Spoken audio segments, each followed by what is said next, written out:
Assalamualaikum. Waalaikumsalam warahmatullahi wabarakatuh. Sudah disiapkan? Sudah doanya? Coba ketua kelas siapin. Istaidu wa qura suratul Fatihah fi qulubina.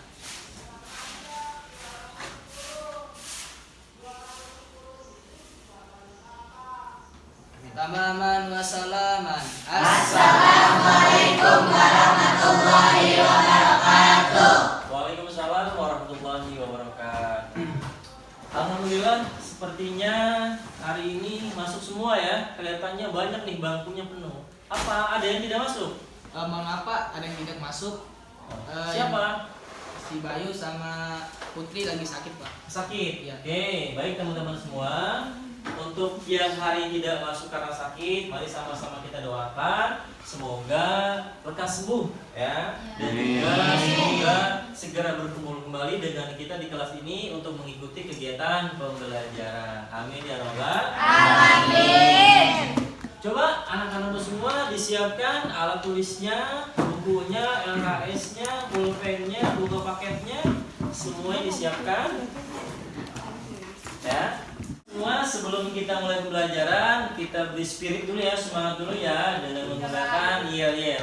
Yel-yel gimana? Yel-yelnya setiap Bapak bilang siap kalian untuk belajar, langsung kalian jawab. Angkat tangan kanan kalian, jempolnya diangkat ya. Kalian goyangkan ke depan, bilang siap bos. Bisa? Bisa.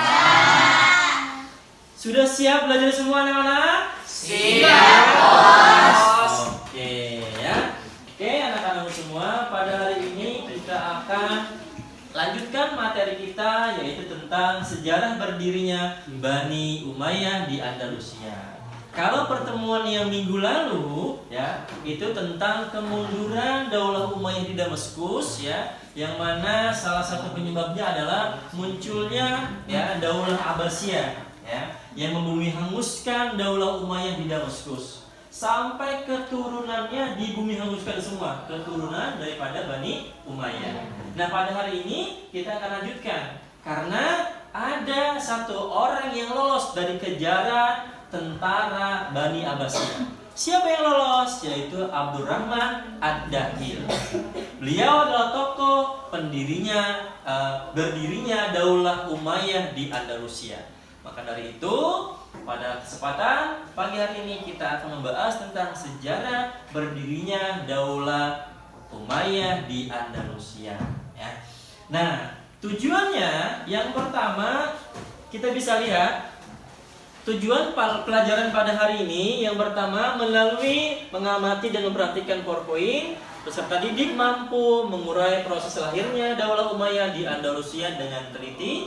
Yang kedua, melalui mengamati dan memperhatikan video, peserta didik mampu menganalisis proses lahirnya Daulah Umayyah di Andalusia dengan baik. Yang ketiga, melalui diskusi dengan menggunakan model discovery learning, peserta didik mampu menyimpulkan proses lahirnya Daulah Umayyah di Andalusia dengan penuh tanggung jawab dan santun selama proses pembelajaran, serta memiliki sikap responsif atau berpikir kritis dan dengan baik. Nah, itulah tujuan pembelajaran pada hari ini. Maka dari itu, nanti kalian kita akan buat sebuah kelompok diskusi. Ya, hari ini kita akan diskusi. Namun sebelum diskusi, kita akan melihat, mengamati gambar-gambar atau video yang kita akan tayangkan pada slide berikut ini. Silakan kalian saksikan.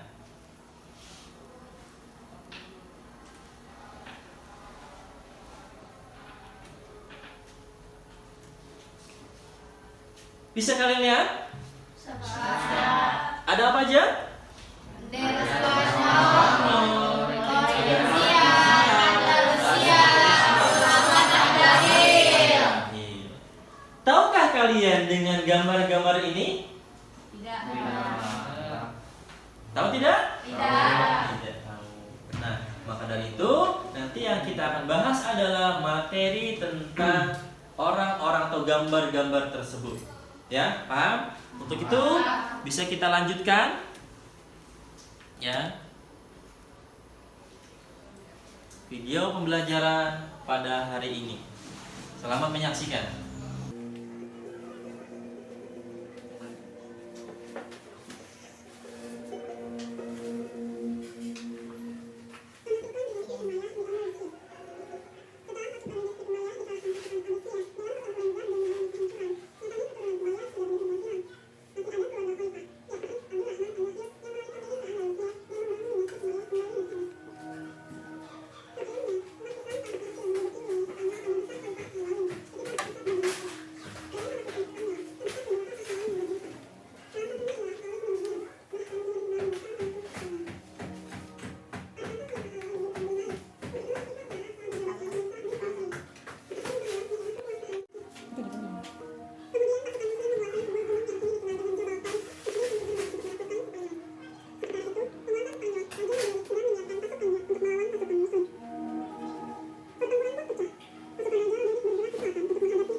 Kita sama-sama menyaksikan video pembelajaran, ya. Kira-kira ada yang mau ditanya tidak?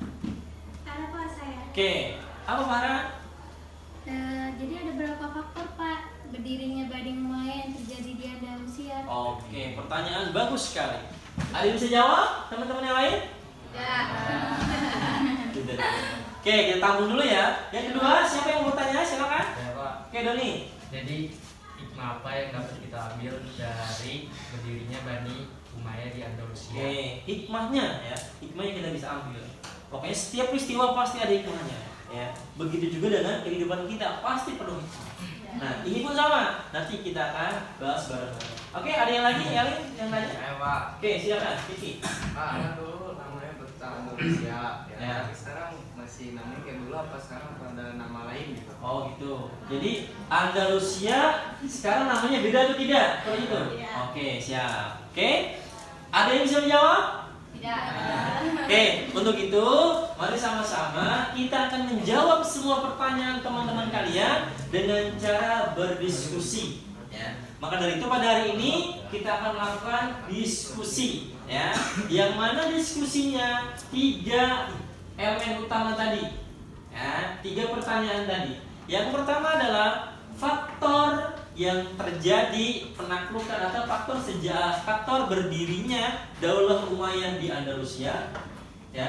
Yang kedua, apa hikmahnya, ya, yang kita bisa ambil daripada proses penaklukan Bani Umayyah di Andalusia. Itu yang kita akan diskusikan, ya, seperti itu. Untuk itu Bapak akan memberikan bagi 3 kelompok, ya. Bagi 3 kelompok, masing-masing kisaran 7 orang, satu kelompok 7 orang. Sekarang sudah ada kelompok belum? Sudah. Kalau sudah ada kelompok, silakan kalian berkumpul dengan kelompok yang masing-masing. Kelompok 1 di sini, kelompok 2 di ujung, kelompok 3 di sini. Silakan bikin kelompoknya masing-masing. Langsung buat.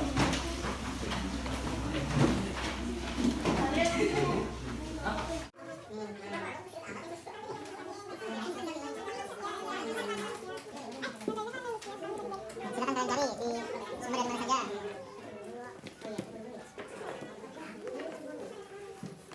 Yang satu apa kan ada apa lagi yang lain cari hikmahnya, yang lain cari faktor internal atau faktor eksternalnya. Itu yang ada.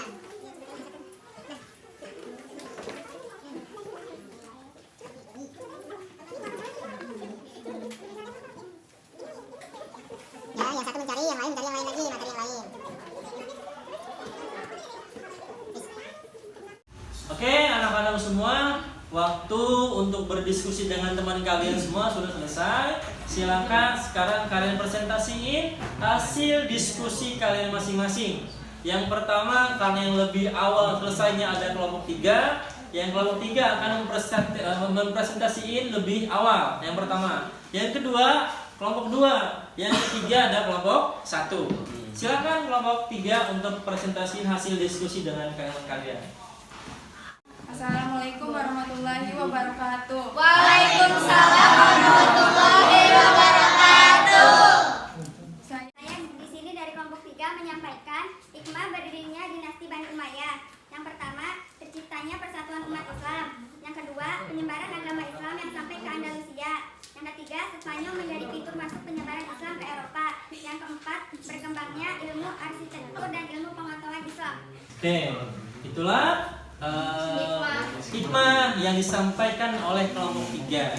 Kira-kira ada yang mau tanya tidak dari kelompok 3? Tidak Pak.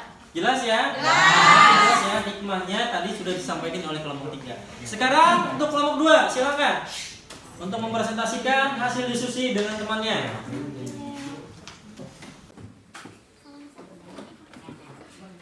Assalamualaikum warahmatullahi wabarakatuh. Saya dari kelompok 2 akan mempresentasikan tentang hasil dari diskusi kami yang berjudul berdirinya Daulah Umayyah menurut faktor eksternal. Di sini saya akan menjelaskan terlebih dahulu sedikit tentang Bani Umayyah. Dimulai dari perpecahan politik, situasi ekonomi masyarakat. Ketika Islam masuk ke Spanyol, ekonomi masyarakatnya yang begitu sangat lumpuh. Padahal, sewaktu Spanyol masih berada di pemerintahan di bawah Romawi, Berkat tanah kesuburannya, pertanian menjadi maju pesat. Demikian juga pertambangan, industri dan perdagangan karena didukung oleh sarana investasi. Akan tetapi, setelah Spanyol berada di bawah kekuasaan kerajaan Got, perekonomiannya menjadi runtuh seketika. Demikian, ada 3 faktor yang menjadi adanya dinasti Umayyah. Yang pertama, ada timbulnya semangat orang-orang Eropa untuk menguasai kembali Andalusia. Yang kedua, keadaan konflik antara orang Islam dengan Kristen. Dan yang ketiga yaitu kesulitan ekonomi. Kesulitan ekonomi ini disebabkan lebih mementingkan pembangunan sehingga lalai dalam perekonomian. Demikian presentasi dari kami semua. Mohon maaf bila banyak kesalahan. Assalamualaikum warahmatullahi wabarakatuh. Waalaikumsalam warahmatullahi wabarakatuh. Sekarang yang terakhir, yang 3, silakan kelompok 1 sampaikan hasil diskusinya. Ya baik, saya dari kelompok 1 akan mempresentasikan yaitu tentang faktor internalnya bagi wilayah. Yang pertama yaitu tidak jelasnya sistem peralihan kekuasaan. Kenapa? Karena dalam hal ini menyebabkan terjadinya persaingan tidak sehat di antara kalangan keluarga istana. Sehingga adanya yaitu terjadinya perebutan kekuasaan di antara ahli waris. Lalu timbulnya perselisihan di antara para pejabat tinggi negara dan orang istana, yaitu sehingga terpecah menjadi 2 kelompok, yaitu pertama kelompok militer yang didominasi oleh Slav dan kelompok sipil dengan tokohnya Al-Habib Al-Mansur yang didukung oleh menterinya. Adapun faktor internal yang kedua yaitu tidak adanya ideologi pemersatu. Dengan ini terjadinya konflik politik, yaitu sehingga timbulnya kelompok oposisi, yaitu persaingan terjadi di antara Arab Utara dengan Arab Selatan. Kelompok tersebut yaitu mengadakan pemberontakan yang berdampak bagi stabilitas politik kekuasaan Bani Umayyah di Spanyol. Dan adapun yang ketiga yaitu para penguasa Islam cukup puas dengan menerima upeti dan tidak melakukan Islamisasi secara sempurna. Oke, ya. Tadi telah sama-sama kita dengarkan pemaparan hasil diskusi dari 3 kelompok, baik kelompok 3, 2, dan 1. Ya. Untuk itu kita beri aplaus untuk kita semua. Oke, anak-anak semua, karena waktu sudah menunjukkan pukul 10, waktu sudah selesai pembelajaran. Untuk itu, sebelum kita tutup pembelajaran, kita tarik kesimpulannya ya untuk pertemuan pada hari ini. Jadi sejarah berdirinya Daulah Umayyah di Andalusia ada beberapa faktor ya, faktor internal dan faktor eksternal. Kalau dari faktor internal itu yang pertama ya tadi adanya persatuan antar umat muslim ya, antar umat muslim yang ada di Andalusia untuk bersatu agar Islam itu maju. Karena di lain sisi ketika di Andalusia tersebut adanya proses ekonomi yang buruk ya, sehingga mereka merasa terzolimi oleh pemerintahan tersebut. Kebetulan pemerintahan yang masih berjaya pada waktu itu adalah pemerintahan Bizantium atau Romawi. Nah, pemerintahan Romawi dan Bizantium dia tidak toleransi sama sekali ya. Maka dari itu muncullah Islam ya, dibawa oleh Abdurrahman ad-Dakhil. Setelah muncul, nah orang-orang masyarakat Spanyol tertarik dengan Islam, akhirnya bersatu untuk melawan kerajaan Gotik ya. Untuk itu segala hikmah yang bisa kita ambil yang tadi telah disampaikan oleh kelompok 3. Mudah-mudahan semua yang kita pelajari pada hari ini memberikan manfaat buat kita semua. Amin. Dan untuk selanjutnya, pertemuan selanjutnya adalah kita akan bahas tentang perkembangan peradaban dan ilmu pengetahuan di Andalusia. Untuk itu kita cukupkan pelajaran pada hari ini. Sama-sama kita membaca hamdalah bersama-sama. Alhamdulillah. Assalamualaikum warahmatullahi wabarakatuh.